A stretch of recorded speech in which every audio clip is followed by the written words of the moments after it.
rutin ya Prof? Untuk menunjukkan bahwa harus diteruskan ya, dalam rangka lanjut ya. Orang yang tadi tidak ambil seragam sebagai orang yang lain berperan saya memilih gerakan di bidang demokrasi itu langkah-langkah dan saya sudah ketemu dengan para relawan dan untuk terus berjuang bersama-sama. Kita harus lewat ya semacam gerakan-gerakan masyarakat, penyadaran masyarakat agar karena sekarang kita terus Terkait putusan MK yang tetap atau pilkada tetap di bulan November 2024 Iya. gimana Prof? Ya saya ya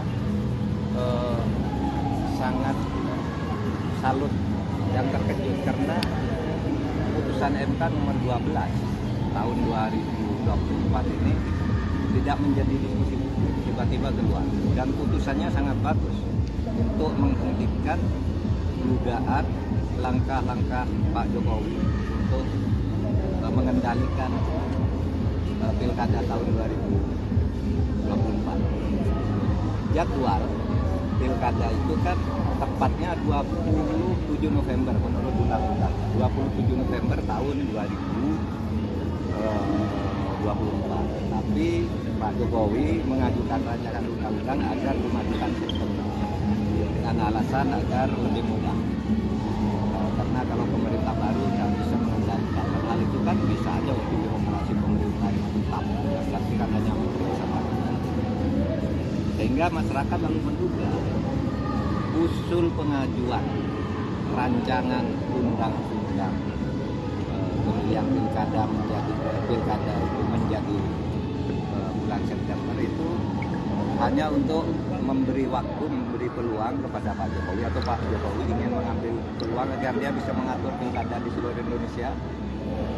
Dan ternyata ada anak cerdas 2 orang mahasiswa dari UI, yaitu Ahmad Al-Farizi dan Nur Fauzi yang mencium gelagat ini lalu menggugat. Dan MK juga kembali ke hati nuraninya.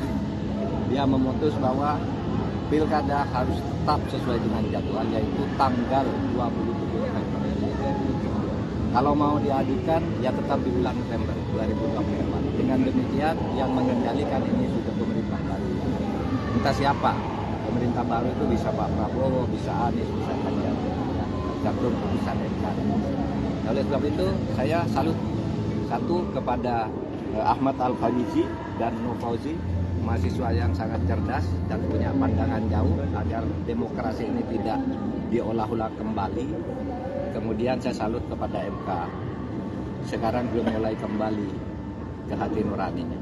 Teruskan keberanian ini demi Indonesia yang bagus.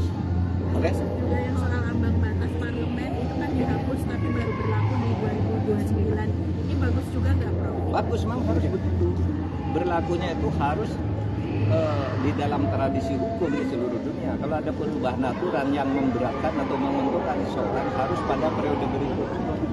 Termasuk misalnya seharusnya usia calon presiden, wakil presiden itu kalau mau berlaku pemilu yang akan datang seharusnya ya, dan itu sudah disuarakan. Tapi waktu itu MK-nya ya begitu memutuskannya, meskipun itu sebenarnya substansinya putusan itu salah.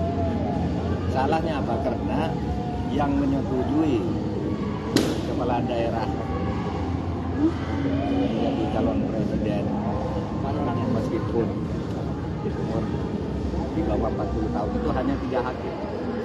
Yang 4 menolak, yang 2 hanya menyetujui asal gubernur sudah pengalaman di gubernur. Nah, ini yang hanya setuju digabungkan ke yang 3 ini sehingga 5/4 itu kan kesalahan, dan kesalahan itu sudah dibuktikan bahwa itu salah, yaitu ketua MK-nya yang mengarahkan ke arah ini Pak Anwar Usman sudah dipecat dari ketua.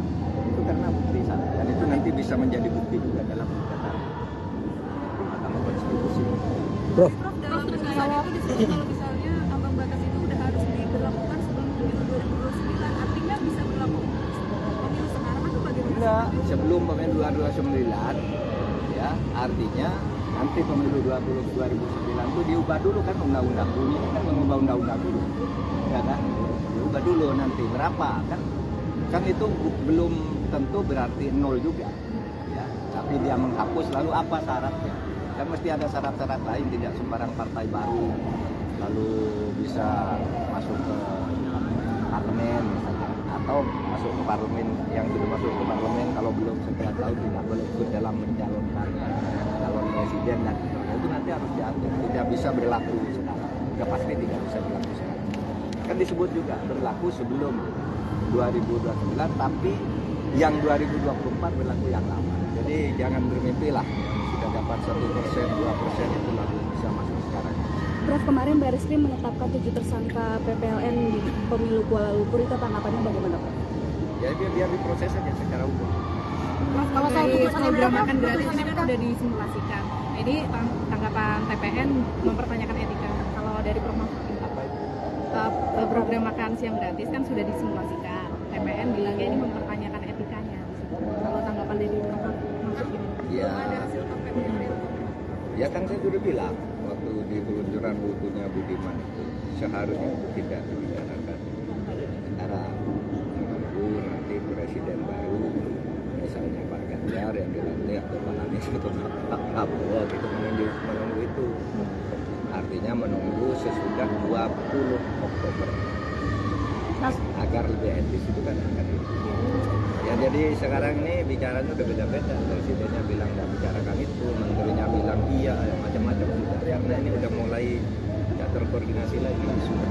Kalau tanggapan Prof, kalau soal makan siang gratis ini rencananya akan dibuat Menko sendiri, Prof, untuk menaungi ini. Tanggapan Ya, Prof? terserah saja, ada presiden terpilih. Prof, kembali lagi soal MK, Prof. Kalau putusan MK ini menyatakan dua Yang pengurus mana? partai ini dilarang untuk jadi jaksa agung. Kalau Prof melihatnya seperti apa? Amat sangat setuju. Pengurus partai atau orang, kalau saya orang yang bukan pengurus partai tapi minimal 5 tahun tidak menjadi anggota maupun pengurus partai. 5 tahun terakhir tidak menjadi anggota pengurus partai.